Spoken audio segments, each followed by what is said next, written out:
Elise Morgan's life in Queen, and moved with the kind of quiet rhythm most people envied. Her mornings began with the soft hum of the neighborhood, waking up, distant dog walkers, the low rumble of early buses climbing the hill, the faint tapping of rain against the window. Inside her neatly kept townhouse, Elise found comfort in structure. She shelved library returns in small, color-coded stacks, brewed her coffee at the same strength every day, and kept the kitchen spotless enough that sunlight could glide across the countertops without interruption. Her life felt steady, almost peaceful, and she believed her marriage reflected that same calm order. Stephen Morgan reinforced this image in every outward way. A polished investment consultant with an immaculate reputation, he moved through his world with the precision of a man who measured every step. He returned home at exactly 7 p.m. each night, never earlier, never later. Elise often joked that she could set the kitchen clock by the sound of his key turning in the lock. And on the surface, Stephen responded with warmth. He kissed her cheek, complimented her cooking, asked about her day at the Seattle Public Library. On the evening that marked the beginning of the unraveling, Stephen walked in precisely on time, but with an unusual softness in his expression. His movements lacked their usual corporate crispness. He hung his coat without speaking, approached Elise at the kitchen island, and placed a small velvet box beside her hands. She opened it slowly, expecting something practical, maybe a pendant she had hinted at months earlier. Instead, nestled in black satin, lay a sapphire necklace, a deep blue stone set in silver, brilliant enough to catch the fading daylight. Stephen watched her with an expression she struggled to read. Not pride, not joy. Something quieter. Something weighted. "It made me think of you," he said, though the words sounded practiced, as if he had rehearsed them on the drive home. Elise thanked him, but the moment felt slightly off, as though a second meaning hovered unspoken between them. She tried to dismiss the discomfort, yet subtle warning signs had lingered for months. Stephen never left his phone unattended anymore, even in their own living room. He angled the screen away from her and slipped it into his pocket the moment she walked by. His business trips to San Francisco and Denver stretched longer than the itineraries he emailed her, and though he claimed to be exhausted from work, his fatigue often looked forced, like a man mimicking tiredness rather than feeling it. Still, Elise convinced herself these were minor things. Every marriage had its quirks. Stephen provided for them, cared for her, came home every night. The necklace, she told herself, was proof he still thought of her, still valued their life. 2 days later, the illusion fractured. Elise was at the library sorting new arrivals when her phone vibrated with a call from an unfamiliar number. The voice on the other end belonged to Stephen's assistant, trembling as she explained that Stephen had collapsed during a board meeting downtown. Paramedics attempted resuscitation, but the cardiac arrest was sudden and fatal. The world around Elise narrowed into a dull, muted tunnel. She drove to the hospital without remembering the traffic lights she passed. She answered questions from medical staff she couldn't later recall. She signed paperwork, made notifications, placed calls she never imagined making. Each task felt mechanical, as if her body performed them while her mind hovered somewhere above, disconnected. In the days that followed, she handled the funeral arrangements with the same numb precision, choosing the service date, confirming the casket, coordinating with the funeral home. People said she was being strong, but she felt nothing. No anger, no grief, only a hollow, suspended stillness. Beneath the calm surface of her life, a faint but unmistakable tension was beginning to rise, like the first ripple before a storm touches shore. The funeral home in Capitol Hill was hushed in the dim afternoon light, its tall windows turned gray by the steady drizzle outside. Elise stood near the framed photograph of Stephen, a professionally taken headshot he'd once used for a corporate conference, accepting condolences from people she could not place. Their faces blurred into one long line of sympathetic expressions, hands squeezing her shoulder, voices murmuring how respected Stephen had been, how tragic his passing was, how deeply he would be missed in the investment community. She nodded politely, offering faint thank yous, but their words drifted past her like distant echoes. She couldn't remember meeting any of them, yet they spoke as if she had played a role in their lives. Beside her, Mia Lopez stood like a quiet anchor. Mia didn't hover or fill the silence, didn't ask Elise how she was holding up. She simply remained present, steady, warm, a grounding presence in a room that felt increasingly surreal. Whenever Elise's breath hitched, Mia gently shifted closer, creating a soft shield between her and the unending flow of strangers. But while Mia's presence comforted her, the presence of her sister, Laura Morgan, unsettled her completely. Laura navigated the room with a strange blend of performative sympathy and restless energy. She gave exaggerated hugs to guests, asked overly detailed questions about floral arrangements, redirected people as if she were running the event. Elise watched her weave through the crowd, forcing a smile that didn't touch her eyes, and felt a knot tightening in her chest. When Laura finally approached her, she clasped Elise's hands tightly, too tightly, and spoke in a tone meant to sound nurturing but edged with something sharp. "Sweetheart, you must be exhausted," Laura said, brushing imaginary lint from Elise's sleeve as if Elise were a child who needed tidying. "I don't know how you're managing all this. Let me handle some things, okay? You shouldn't be making decisions right now." Elise pulled her hands back gently, unsettled by Laura's sudden need to control. "I'm managing," she said quietly. Laura's smile faltered for a fraction of a second before she leaned in closer. "By the way," she murmured, lowering her voice to a confidential whisper, "Stephen still owed me money. We should talk about that soon." The statement landed like a cold shock. Elise blinked at her. "He owed you money?" Laura shrugged, her expression slipping into something between annoyance and impatience. "Yes, I lent him a decent amount a while ago. He promised he'd pay me back, but, well," she gestured vaguely toward Stephen's photograph.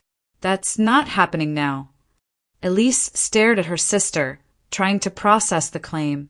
Stephen had never mentioned borrowing money from Laura, never hinted at financial trouble of any kind. He had always been meticulous about their finances, and yet Laura spoke as if this were common knowledge, as if Elise should have expected it. Before Elise could respond, Laura added casually. Her voice dipped in passive-aggressive sweetness. "Well, you're a wealthy widow now, just saying." Mia, who had stepped closer, stiffened immediately. Elise felt the words cut through the numbing haze she had been trapped in since Stephen's death. Not because of the money, Elise barely registered that part, but because of the tone, the envy, the calculation behind Laura's eyes, the ease with which her own sister weaponized tragedy. For the first time since Stephen collapsed in that downtown conference room, Elise's numbness cracked. Beneath it, she felt a flicker of something raw. Hurt, disbelief, the beginning of a fracture she didn't yet have the strength to examine. It wasn't Stephen who delivered the first sting of betrayal. It was Laura. Dr. Victor Palmer arrived at the Queen and Townhouse on a gray afternoon when the clouds hung low enough to blur the skyline. He stood on Elise's porch with a leather briefcase in hand, his posture formal, but not cold, the air of someone accustomed to walking families through difficult thresholds. Elise invited him inside, still moving with the quiet, deliberate detachment that had settled over her since the funeral. Mia was with her, sitting at the kitchen island with a cup of untouched tea, offering silent support. Palmer introduced himself again, gently, as though understanding that grief distorted memory. His voice carried a calm professionalism that eased itself into the silence without demanding anything from her. "Thank you for meeting with me so soon," he said, placing the briefcase on the table. Stephen made clear arrangements. "It's important we review them." Elise nodded, though the room felt strangely distant, as if she were watching someone else sit in her chair, hands clasped in her lap, waiting for a life to be summarized. When Palmer opened the briefcase, he removed a neatly sealed envelope and a thick folder of notarized documents. "This," he said, tapping the folder lightly, "is Stephen's official will, signed, witnessed, and properly recorded." He read the contents aloud with measured clarity. Elise received everything: the house, the car, all checking and savings accounts, investment portfolios, and 51% of Stephen's company shares. It should have sounded reassuring. A final gesture of stability. But as Palmer listed each item, Elise felt the words drift past her like falling snow, soundless, accumulating quietly. She had always assumed their finances were transparent. She had never expected surprises. Yet hearing the number, the percentage, the weight of ownership Stephen had concealed in his calm routines, it unsettled her. When Palmer finished reading, he paused. The pause stretched just long enough for Elise to notice. "There is something else," he said carefully. He reached back into the briefcase and produced a second envelope. This one unsealed, the edges slightly creased. Stephen left behind a draft will as well. This one was never signed or finalized. It's dated. He checked the upper corner of the document. 3 days before his passing. Elise's breath stilled. 3 days earlier, the day he brought home the sapphire necklace. Palmer unfolded the pages with a deliberate slowness, as though bracing her. It appears he was preparing to revise his arrangements. However, he gestured to several blank sections. It's incomplete. Entire portions are missing, particularly the part specifying who was meant to receive certain documents and assets. Elise leaned forward. Documents? Yes. Stephen listed accompanying materials without specifying what they were or who they were intended for. It's unusual. Palmer hesitated before adding, "In my experience, clients drafting new wills do so because something significant has changed in their personal or professional life." Mia shot Elise a quiet, worried glance. Elise studied the half-filled form. Stephen's handwriting, sharp, precise, unmistakably his, ran across the page in firm strokes. Some sentences were fully written, some crossed out. Others stopped mid-thought, as if he had been interrupted or unsure how to proceed. The blank lines felt heavier than the written ones. She remembered the look on Stephen's face when he gave her the sapphire necklace, the emotion she couldn't identify, the way he had reached for her hand, almost saying something before pulling back. At the time, she had brushed it aside as exhaustion. Now the moment replayed with new edges. "Whatever he was planning," Palmer continued, "he didn't have time to complete it. But the draft indicates intent, something substantial enough that he felt compelled to revise his entire estate structure." "Do you know what he meant to change?" Elise asked, though she already sensed the answer. Palmer shook his head gently. "No, without the missing pages, we can't determine who was supposed to receive those unspecified documents." Elise's fingers rested on the edge of the paper, tracing the half-written sentence that ended abruptly. A quiet pressure built in her chest, not grief, not fear, but the first faint warning of something shifting beneath her life, something Stephen had kept hidden, something he had started to bring to light, but never finished. This incomplete will, these missing names, the unspoken weight behind that necklace, they were not random fragments. They were the first cracks in a truth she hadn't yet begun to understand. And though she didn't fully grasp it, this moment, the gentle unsealing of a draft no one was meant to see, became the seed of everything that would unravel next. Elise found the key by accident. It was 2 days after Dr. Palmer's visit.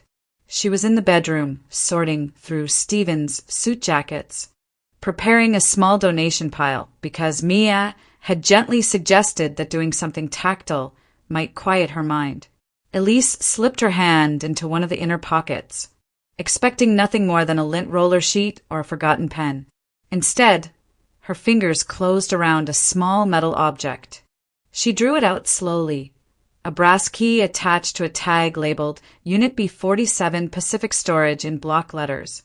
The tag looked worn, the ink slightly smudged, as if Stephen had handled it often. Elise stared at it, trying to place it among the items Stephen usually carried.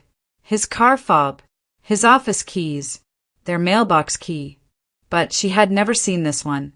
A strange stillness settled around her. Stephen had always been territorial about one particular storage unit. He claimed to keep old business materials, and he never gave details. He never invited her to go with him. He had even made a rule, soft but unmistakable, that she should never take interest in it.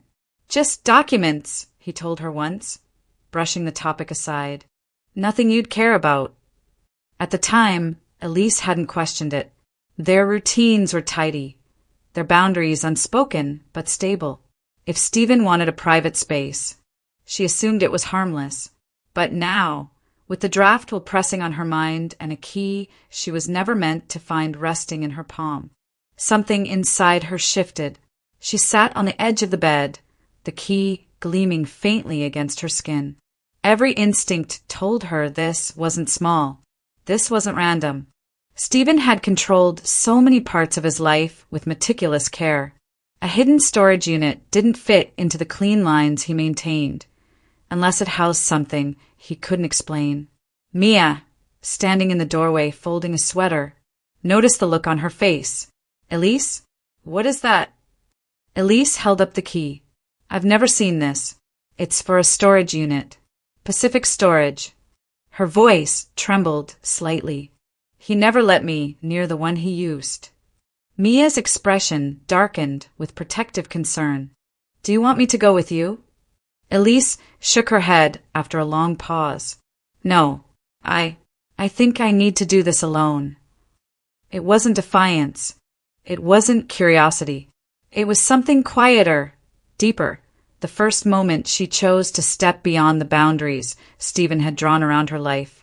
Boundaries she'd respected without even noticing. She slipped the key into her pocket, grabbed her coat, and walked toward the garage with a strange mixture of fear and resolve. The decision felt enormous, though she barely understood why. Opening a storage unit wasn't dramatic. It wasn't dangerous. And yet, as she started the car, her breath came shallow and uneven.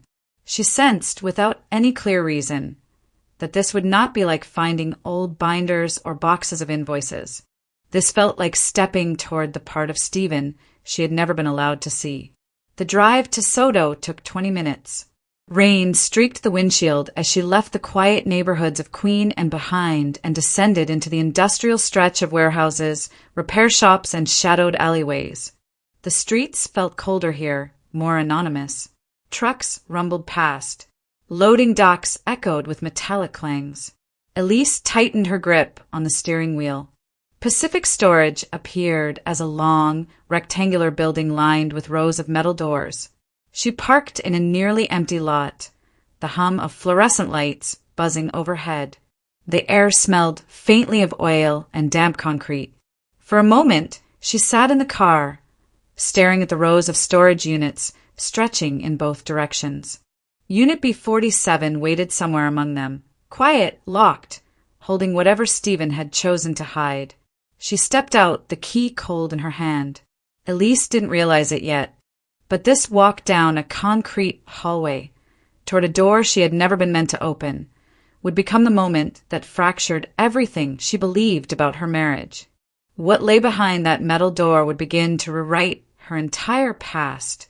The metal door groaned upward, revealing a narrow, fluorescent-lit room that felt colder than the air outside.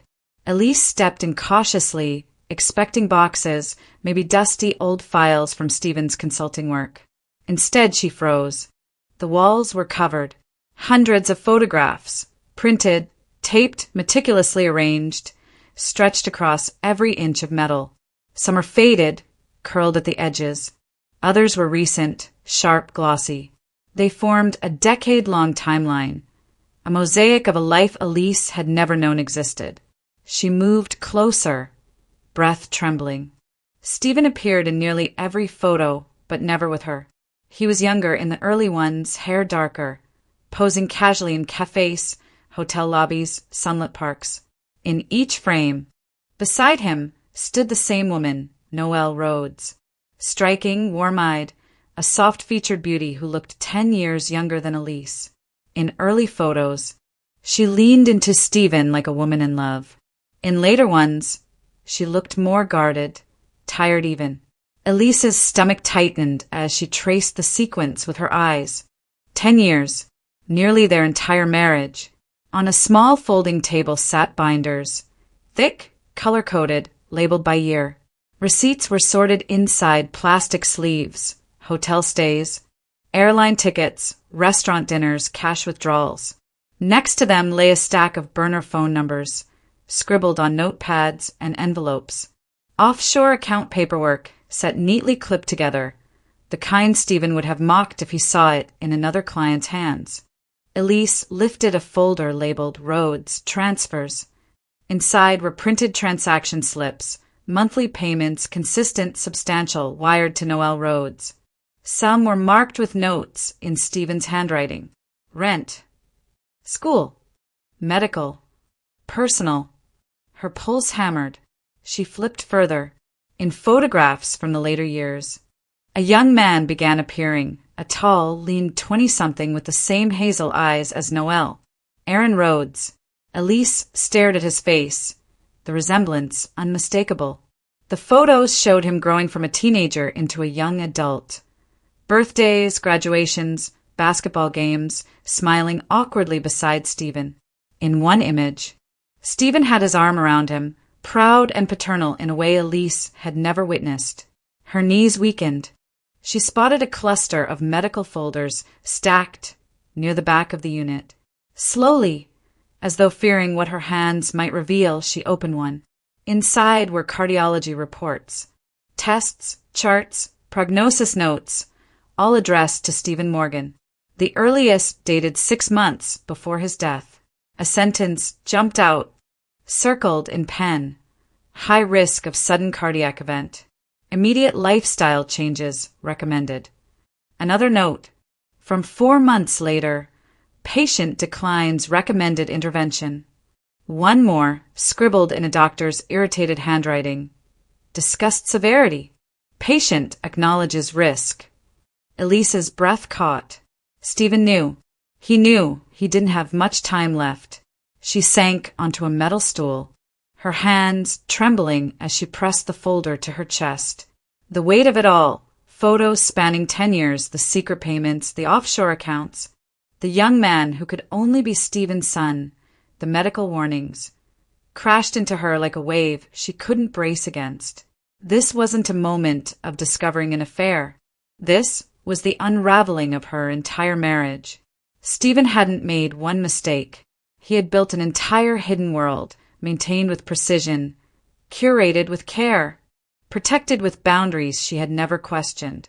He had compartmentalized his life so thoroughly that Elise hadn't even known where to look for cracks. But this room, this secret archive of deception, revealed the truth. The betrayal wasn't impulsive. It wasn't recent. It was constructed, year after year, layer upon layer, with Stephen quietly ensuring Elise remained in the dark. Her vision blurred as she stared at a photo pinned near the center of the wall. Stephen sitting between Noelle and Aaron, smiling gently, his hand resting on the boy's shoulder. Elise gripped the edge of the table, fighting the urge to collapse entirely. 10 years. 10 years of lies. 10 years of a life she never even knew existed. And Stephen had taken the truth with him, leaving only the pieces behind, waiting for her to uncover them one by one.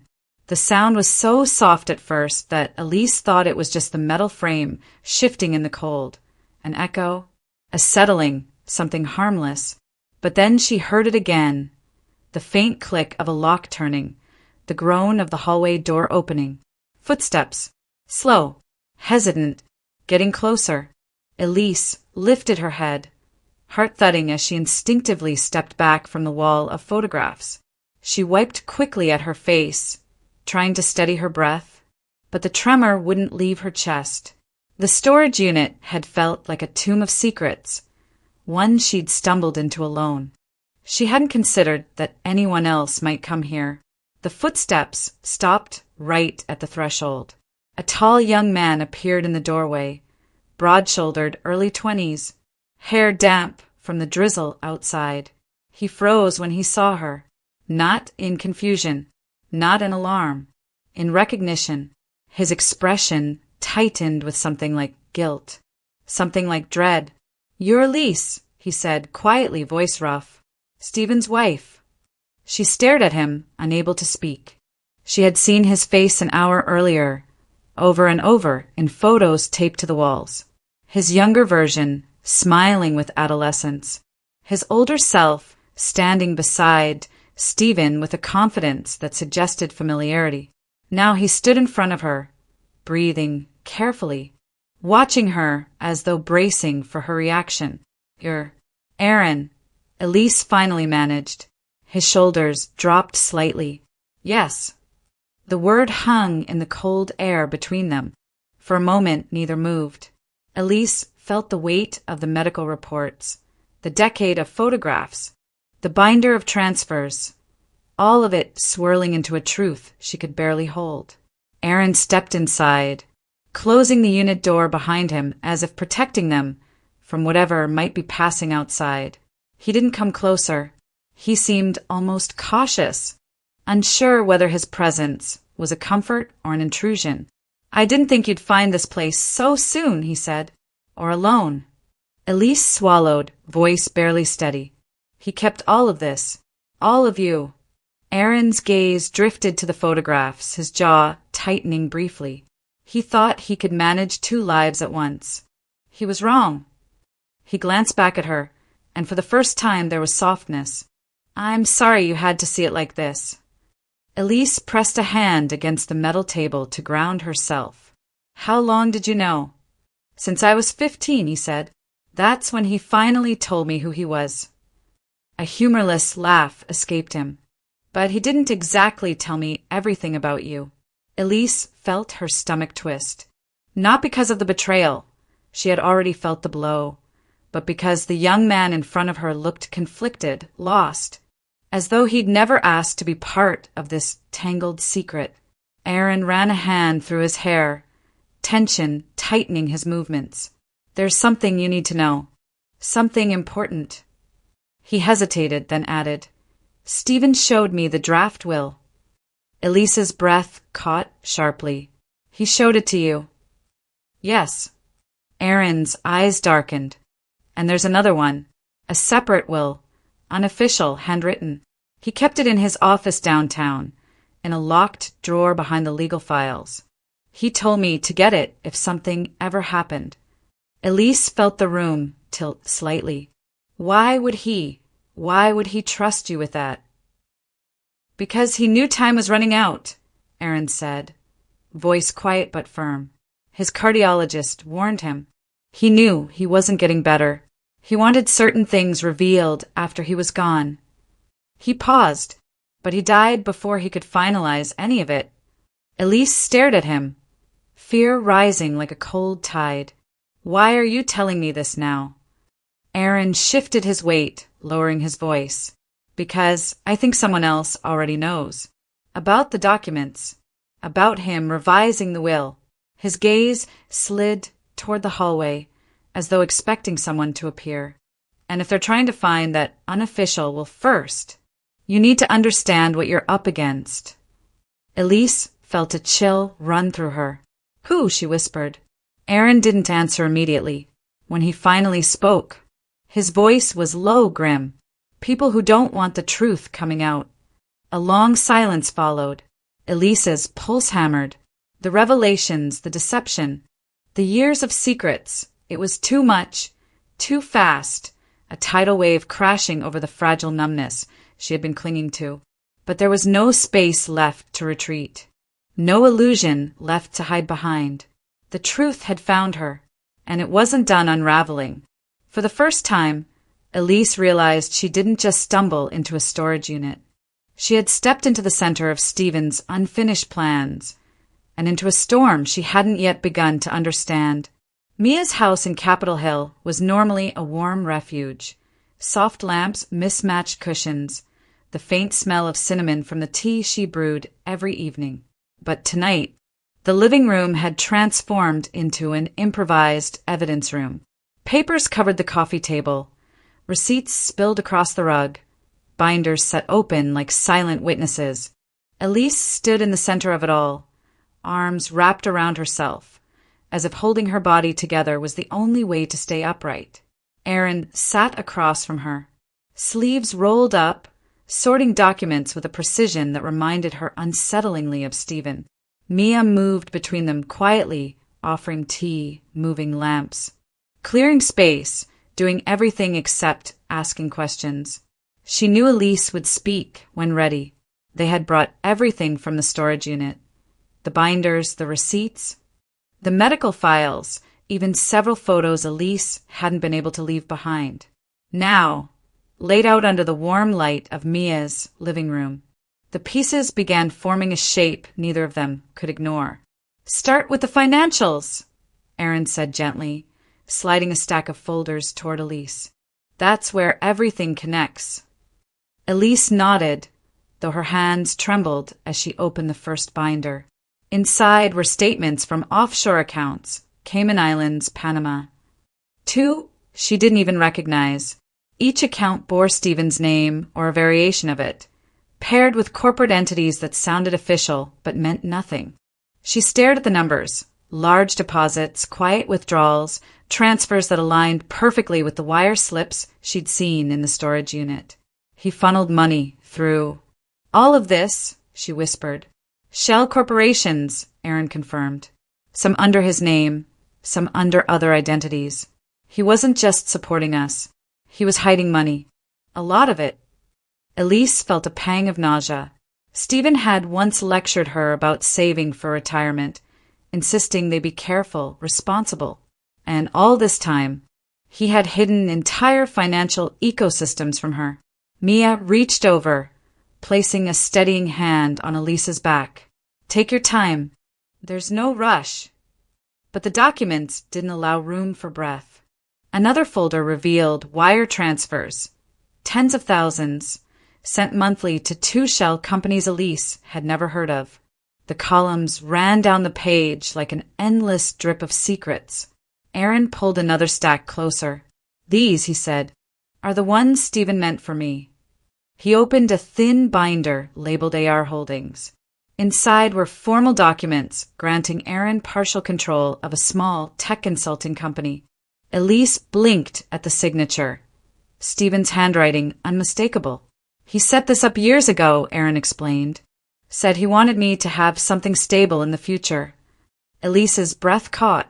Stephen had built an entire second life, complete with financial security for someone else's son. And he'd done it without hesitation. But then Aaron slid a smaller, more fragile group of papers toward her, torn pages from Stephen's unofficial handwritten will, the one he said was hidden in the downtown office. Elise's heart thudded as she unfolded the longest sheet. Stephen's handwriting was rushed, uneven. One line near the center made her stop cold.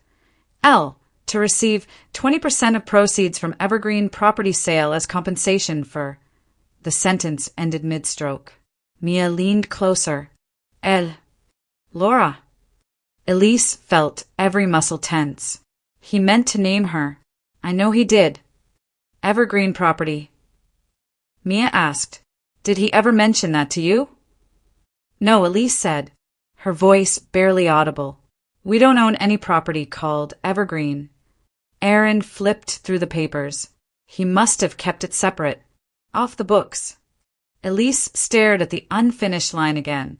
As compensation for... For what? Why Laura? Why was she owed anything? Her sister's voice from the funeral echoed sharply in her mind. "Well, you're a wealthy widow now. Just saying." She had dismissed it as cruel jealousy. Now, it felt like foreshadowing. Mia saw the change in Elise's expression. "Elise, I think..." Elise whispered, fingers curling around the paper. Laura knew something.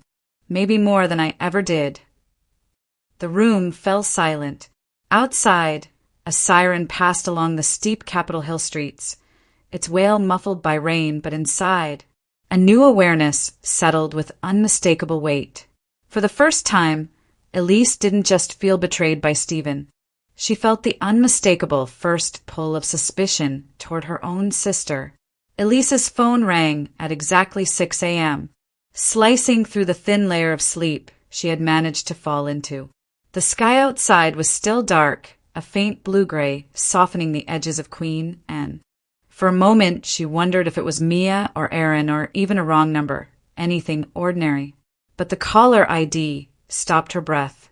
Ian Levitt, Stephen's longtime business partner, a man she had only met twice, both times during holiday parties when Stephen introduced him with the stiff courtesy of someone who didn't quite trust his own colleague. Elise answered hesitantly. "Hello." "Elise." Levitt's voice came fast, clipped, far too awake for this hour. "We need to meet. Today." Her stomach tightened. "Is something wrong?" "Everything is wrong," he said. "Come to the cafe inside Pike Place Market. The one with the red awning near the flower stalls. 30 minutes. That's no later." He hung up. The abruptness left a hollow ringing in her ear. Elise sat on the edge of the bed, pulse tapping hard under her skin, trying to steady her breathing. She didn't want another revelation, not now. Not after last night, but something in Levitt's tone made it impossible to ignore. Not urgent, not frantic, pressured. She threw on a coat, left a quick text for Mia, and drove through the quiet early morning streets. By the time she reached Pike Place, the market was still waking up, vendors rolling up metal shutters, the smell of fish and salt water drifting through the cold air, workers arranging buckets of flowers under yellow bulbs. Levitt was already seated at a corner table, posture rigid, hands wrapped around a steaming paper cup he hadn't touched. He looked older than she remembered, tired, unshaven, eyes darting toward every person who passed by. When he saw Elise, he gestured quickly. "Seat, please." She sat, folding her hands to keep them from trembling. "Why did you call me like that? What's going on?" He leaned forward. "I wasn't sure you knew, but judging from your voice, you don't." "Don't know what?" Stephen was in trouble. Levitt's voice dropped even lower. "Serious trouble." Elise felt her throat tighten. "With who?" Levitt exhaled sharply. "He got involved with some bad financial groups, people who don't let debt slide and don't appreciate loose ends. When his health declined, he tried to pull away, but he was in too deep." Elise stared at him. "He never told me any of this." "He never told anyone," Levitt said grimly. "Not even me. I didn't find out until the last 6 months. And by then it was already too late." He rubbed a hand across his face, as though trying to wipe away memories. "There are 2 groups after the same thing, the files he kept hidden." Elise froze. Levitt continued. "My group, people Stephen owed favors to, clients he made promises to, and a second group run by Grant Kress." The name hit Elise like a cold gust, unfamiliar but heavy. "Who is Grant Kress?" she asked. "A man you don't want to know," Levitt replied. "He operates on the margins, gray money, asset recovery, corporate intimidation. If he thinks you have something he wants, he'll come for it." Elise felt her blood run cold. Levitt leaned even closer. "Those files, whatever he kept in that unit, whatever he hid in his office downtown, they're valuable. They're leverage. And right now they're a threat." Elise swallowed hard. The storage unit images flashing in her mind. Offshore accounts, burner numbers, payroll transfers, Noel's name, Aaron's company papers, the unfinished will, the line about Laura. "Ian," her voice cracked. "I have some of the documents." Levitt inhaled sharply, gripping the table. "Then you need to understand something." Stephen didn't die owing people money. His eyes locked onto hers. He died running out of time. The cafe around them filled with the sounds of early morning. Espresso machines hissing, market workers laughing, footsteps on wet pavement. But Elise heard none of it. She finally understood the enormity of what she carried. She wasn't just holding proof of another life, another family. She was holding documents that powerful men wanted enough to chase, pressure, intimidate, or worse. Levitt's final words landed like a warning bell. Elise, whatever you have, you're not supposed to have it, and they won't stop until they get it. Elise parked outside the Bellevue high-rise, its glass facade reflecting the early afternoon sun in shards of brilliance. The lobby was immaculate, the concierge in navy blazer greeting her by name, an indication of privilege Elise had never held. She rode the elevator to Laura's floor, the quiet hum of the motor a low echo in her chest. The door opened and Laura stood there, smiling flawless.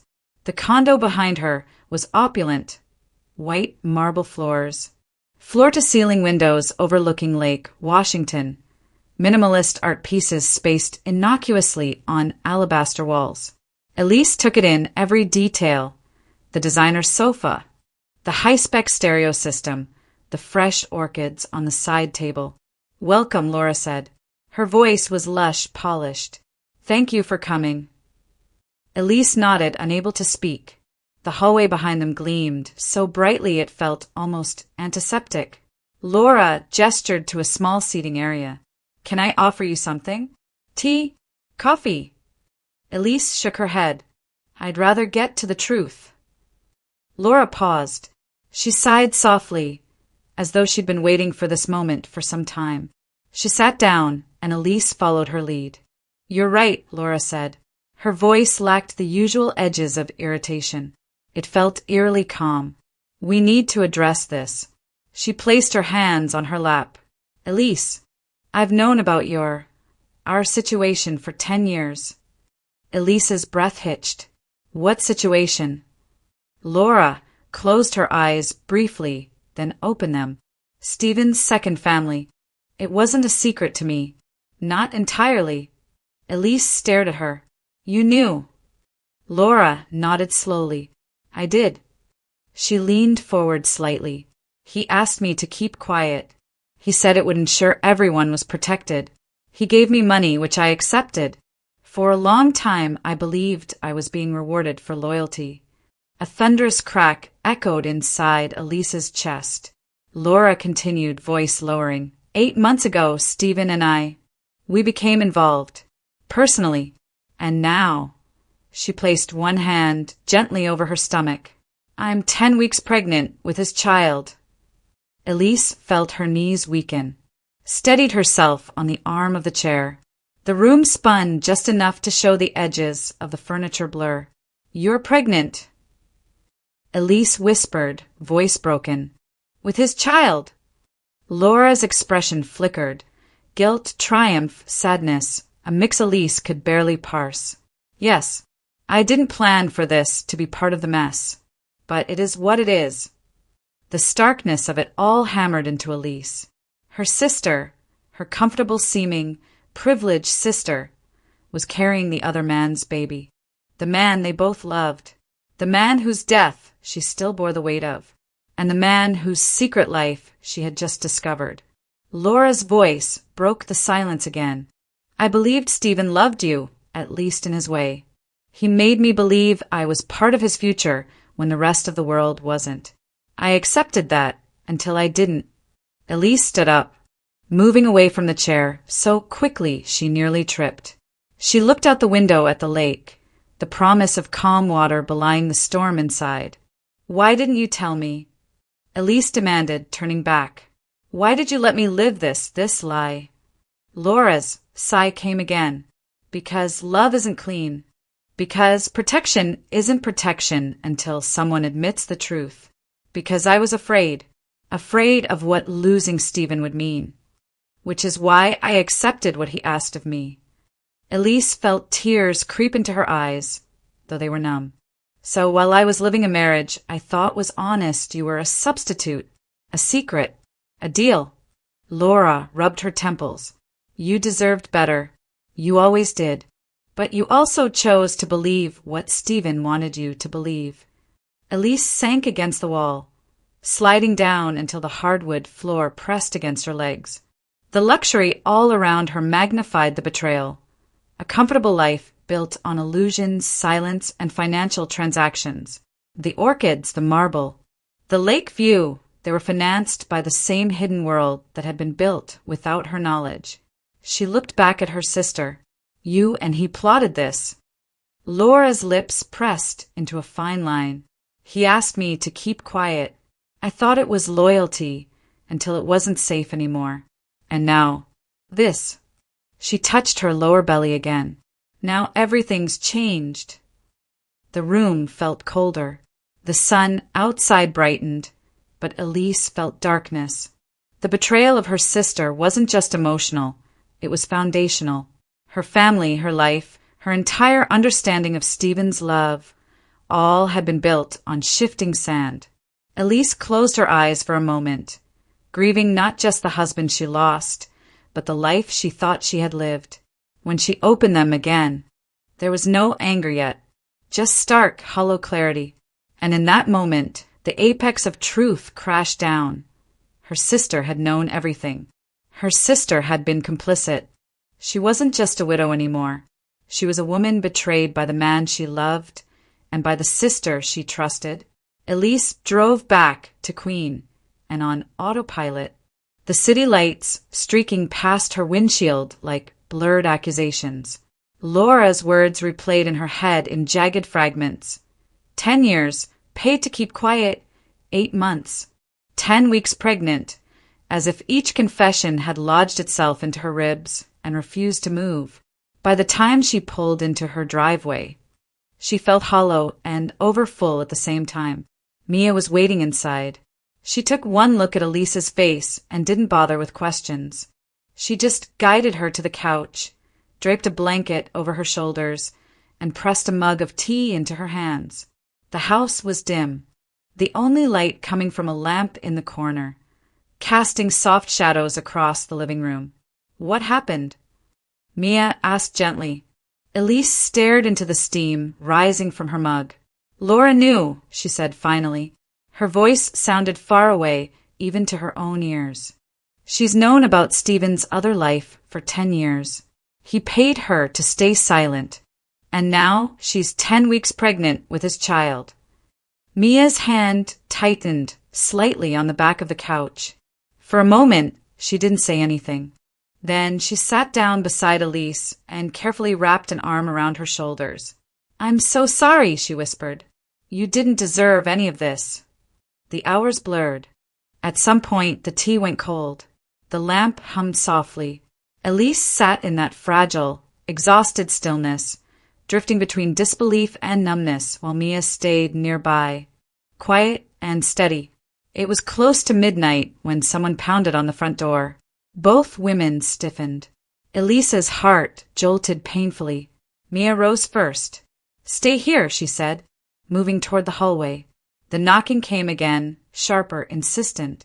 Elise, it's Aaron, a voice called through the door. You need to open up. Now. Mia glanced back. Elise nodded. She crossed the room, fingers trembling as she turned the deadbolt. Aaron stepped inside the moment the door cracked open, his hair damp from rain, chest heaving like he'd run the whole way. You can't stay here, he said without preamble. You need to leave. Right now. Elise stared at him, disoriented.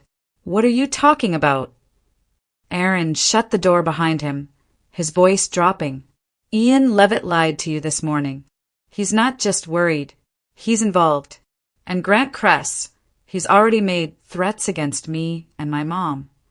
Mia moved closer. Threats? What kind of threats? The kind that mean he wants the files more than he cares about who gets hurt, Aaron said. They know Stephen was changing his will. They know there are documents missing. They think you have them. He looked straight at Elise. And they're right. A chill slid down her spine. "We need to get you somewhere else," he added. "Now, then we're going to the office. There's something there we still haven't retrieved." Elise grabbed her coat with unsteady hands. As they stepped outside, the night air hit her like a slap, cold, wet. The pavement slick with fresh rain. They walked down the front path, toward the street, moving quickly. When they rounded the corner, and Elise's house came back into view from the side, her breath caught. The front door, which she knew she had locked, was slightly ajar. Aaron swore under his breath. "Stay back." He moved ahead of them, pushing the door all the way open. The entryway light, which Elise hadn't left on, now glowed harshly. Papers were scattered on the floor near the console table where she kept Stephen's things. A drawer hung open at an awkward angle.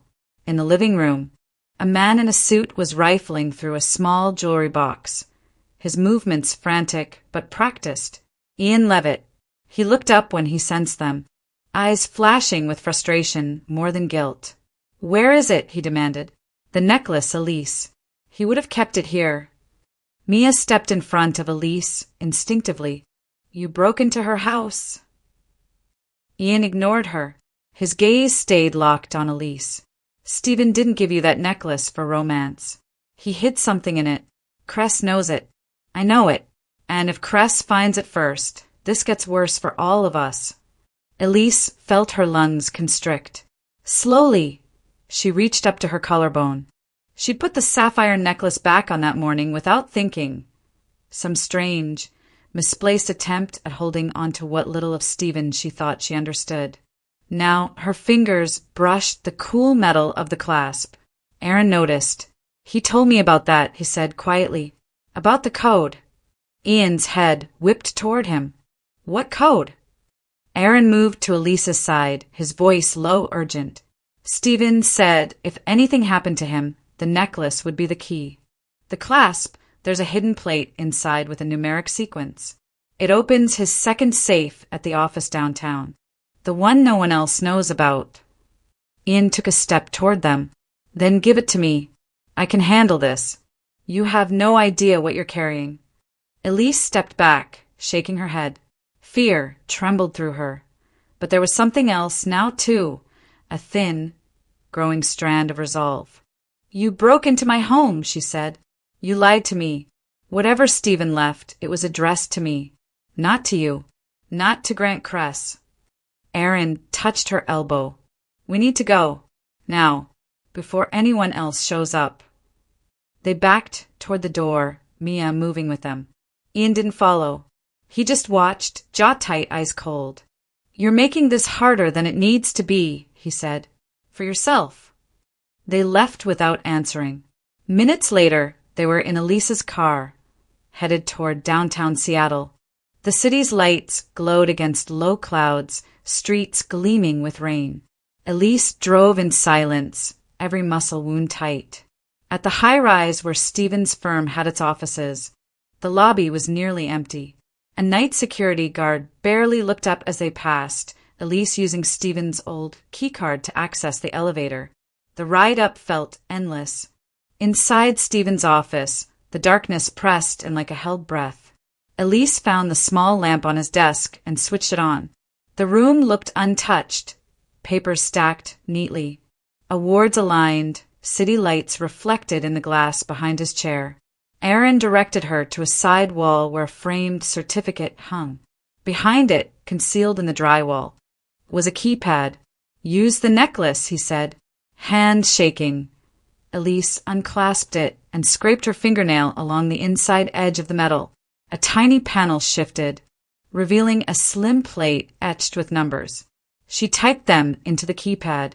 A click sounded, followed by the soft whir of a hidden safe door unlocking below the cabinet. Inside, they found stacks of wire transfer logs, 2 labeled USB drives, a black keycard with no logo, and a white envelope sealed. Her name written clearly across it, to Elise. "For you alone." Her fingers trembled as she broke the seal and unfolded the letter. Stephen's handwriting, familiar and precise, filled the page. He confessed that he had loved her in his flawed, compartmentalized way, that he had lived two lives because he'd been too much of a coward to end either one, that he had feared both Ian Levitt and Grant Kress for different reasons: money, leverage, knowledge. He wrote that the USB drives contained enough evidence to destroy them or to protect her, depending on how she chose to use them. He ended with a line that pierced her. "If you're reading this, I failed to fix what I broke, but you don't have to go down with me." Elise lowered the letter, feeling the room sway. Footsteps sounded in the hallway. The door flew open and Laura stumbled in. Out of breath, hair damp from rain, eyes wild. "Elise," she gasped. "They're coming. You need to leave. Now." Stephen might not have died the way they said. I heard Ian and Grant arguing weeks before he collapsed. They were talking about accelerating timelines, about making sure he didn't change anything. Before Elise could respond, heavier footsteps thundered down the corridor. "Go," Aaron urged. They grabbed the USB drives, the keycard, the letter. Mia yanked open the side door to the fire escape, just as voices and the sound of the main office door slamming open echoed behind them. They ran down the stairwell, the metal grating clanging under their feet, breath burning in their lungs. Laura led the way once they reached the street, darting through back alleys and side roads as if she had memorized the escape route in advance. "Where are we going?" Elise called out, her voice hoarse. "To the only person Stephen trusted when things went bad," Laura said without looking back. "Vincent Rowe. He has the rest of what you need to know." They reached a quiet residential street on the edge of the city, lungs aching, clothes damp. Laura stopped in front of a modest house with a wide porch and a single light glowing in the front window. She knocked. The door opened almost immediately. A man in his 60s, sharp-eyed and composed despite the late hour, looked at the four of them, soaked, shaken, clutching evidence they barely understood. His gaze settled on Elise. "I expected you sooner," he said.